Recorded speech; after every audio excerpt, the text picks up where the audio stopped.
I want to talk about my best and worst 2024 NFL free agency signings. Now, starting off, this was one of my favorite signings of this free agency period. The Raiders signing defensive tackle Christian Wilkins. Yes, they had to pay him a large sum of money, but you think about the tandem of him and Max Crosby, that's going to be really hard to stop, especially with Christian Wilkins now becoming one of the best interior defensive linemen when it comes to being able to get pressure on the quarterback. He had a career high 9 sacks last year. And if he continues to be as dominant as what he was getting after the QB in 2023 and 2024, plus with how good he is against the run, the Raiders, they're going to have one of the best defenses in the NFL next year because it's already hard to game plan for Max Crosby. There's times when you got to triple team him.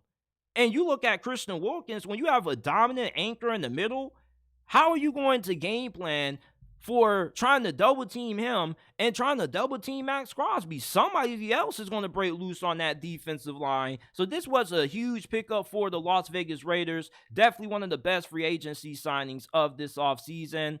The Atlanta Falcons signing Kirk Cousins was a really good move by them. Kirk Cousins, yes, he is coming off that Achilles injury, and you don't know if you're still going to get the same level of production out of him this season that you got last year when he played at an MVP level.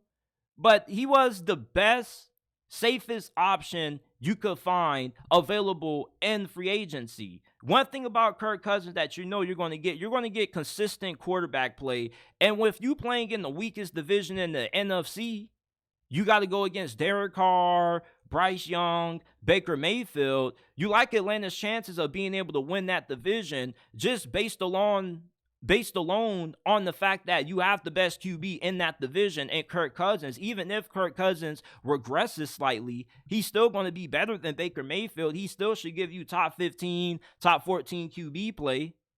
He also is going to be a perfect fit for what Raheem Morris and his new offensive coordinator want to do in Atlanta. They don't want a quarterback that's running all over the field, trying to improvise and extend plays. They want somebody who plays well within structure, who you tell him to run the play, and he runs the play the way you want it. That's Kirk Cousins. That's why so many coaches inside of the league are such a big fan of his, because he is the perfect system quarterback. So this was a great signing by the Atlanta Falcons, bringing Kirk Cousins. Yeah, the money is a little bit too much for me. 4 years, $180 million, $100 million of that is fully guaranteed, but you kind of have to overpay when you think about how terrible your quarterback play has been the last couple of years ever since you got rid of Matt Ryan.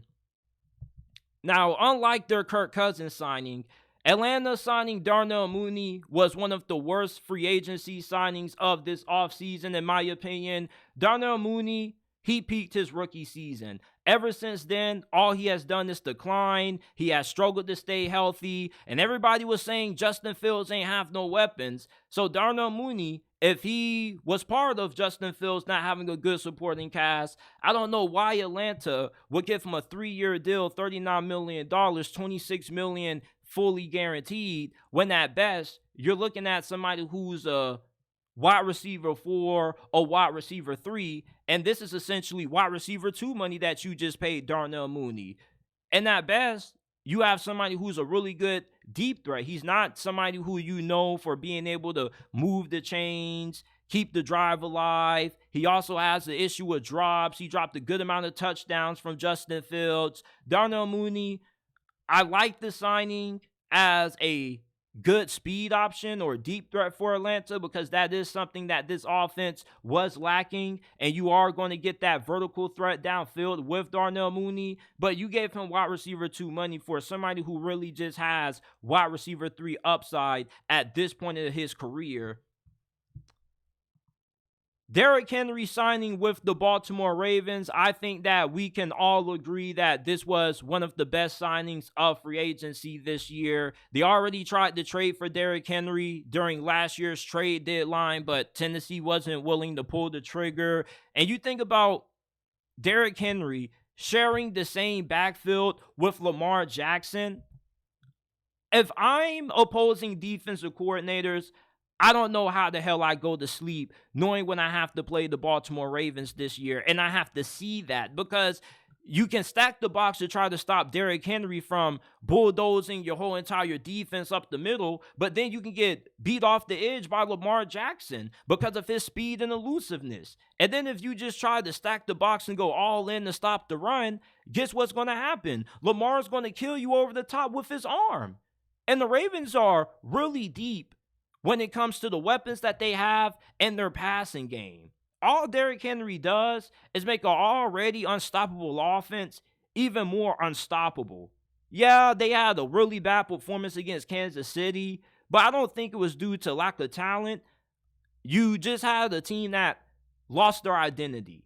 With Derrick Henry, you're not going to see a team go up against Kansas City again and only give their running backs a combined total of 6 carries. They're going to make sure that they run that rock with Derrick Henry. And what a lot of people forgot about Baltimore is, despite how efficient Lamar was as a passer, this offense still was at its best when they were running the football. Derrick Henry, yes, he is getting up there in age, and this is normally the peak for running backs when they start to decline, but Derrick Henry is a Hall of Fame caliber player, and Hall of Fame level players regress at a slower rate than normal players. I believe Derrick Henry is still going to give the Ravens 2 elite years of high level running back play. Gabe Davis signing with the Jacksonville Jaguars, man. I don't hate Gabe Davis as a player. As a matter of fact, I do like him a lot. He's one of those guys that he gives you about 3-4 games a year where he just erupts for over 120 receiving yards and 2 touchdowns for 5-6 receptions. But this was a terrible signing by Jacksonville, signing Gabe Davis because of the pay that they gave him. 3 years, $39 million, a deal that's worth up to $50 million max for a guy who is fairly inconsistent. See, here's the problem with Gabe Davis. Essentially, you are paying somebody wide receiver 2 money who doesn't really give you consistent wide receiver 2 play. In big games, you don't know if he's going to show up or if he's going to leave his game in the locker room.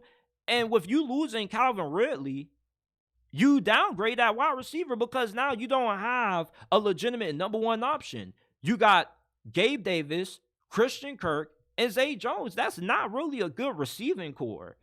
And unless Gabe Davis just becomes a true number 1 option for Jacksonville, I don't really like this signing. I felt this money would have been better well spent if they would have used it on trying to bring back Calvin Ridley, or just trying to maybe get a sign and trade going with the Cincinnati Bengals for T. Higgins. But I don't like the pay with this deal. Not really so much against the signing because of the player, but I don't think this contract matches the level of production that they're going to get on the field from Gabe Davis. They definitely should have tried to invest this money into getting a legit number 1.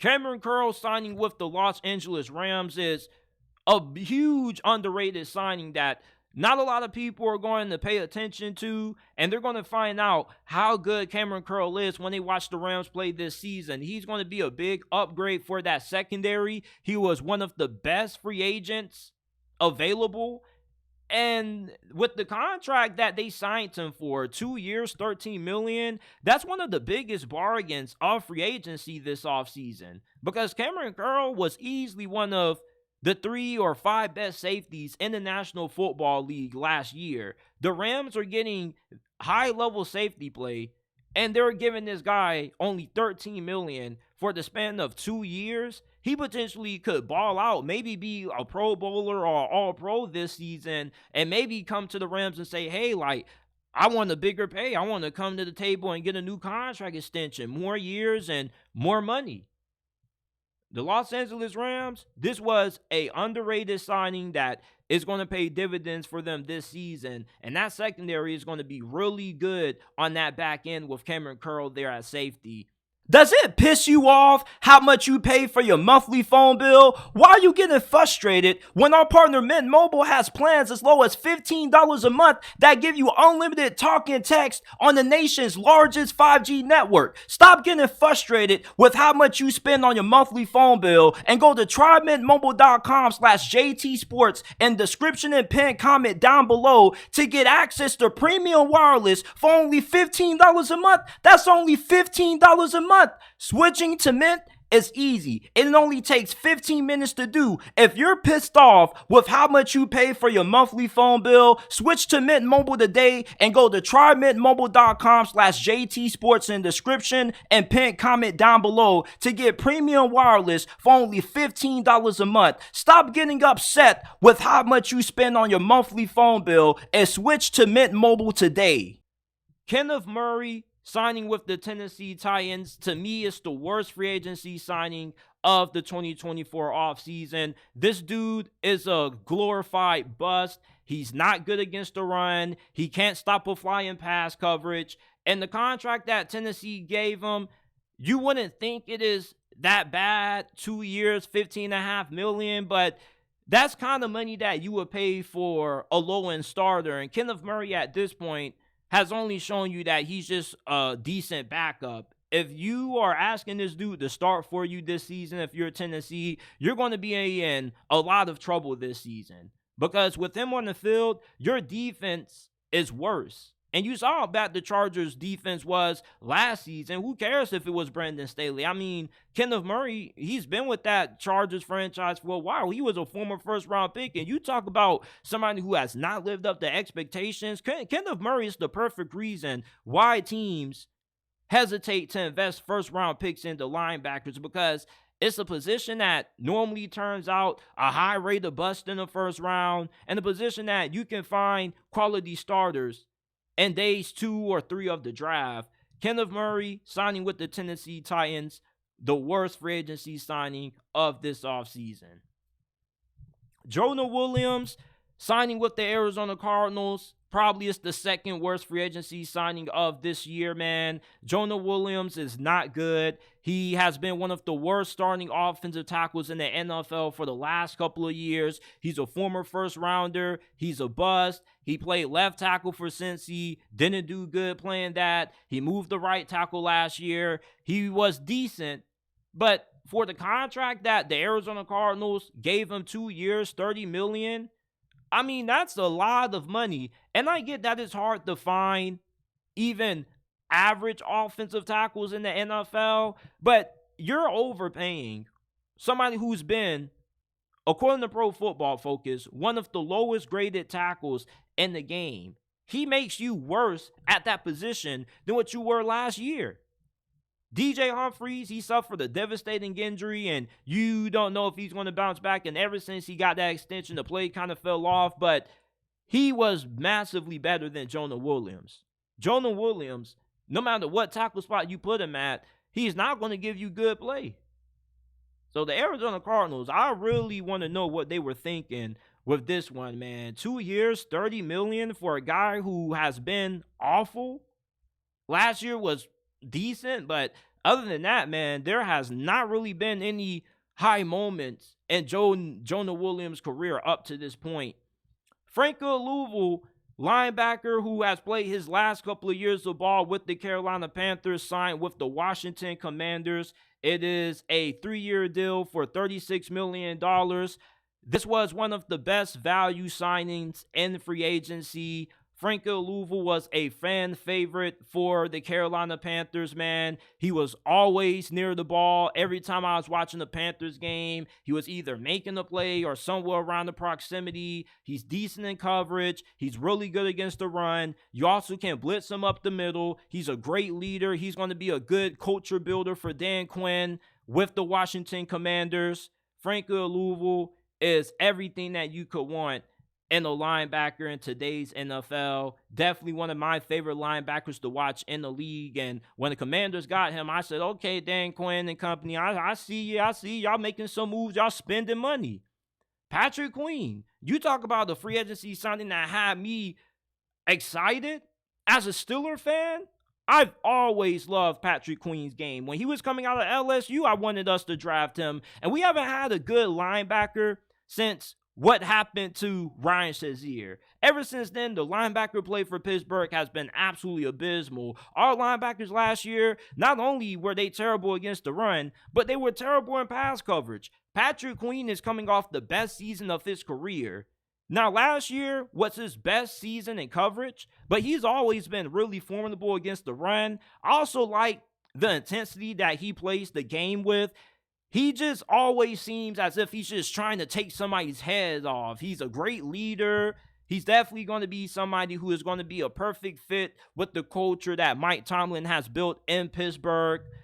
I'm a huge fan of Patrick Queen, and I might just end up copping me a Patrick Queen jersey. So these are my best and worst NFL free agency signings. Leave your thoughts down in the comment section down below.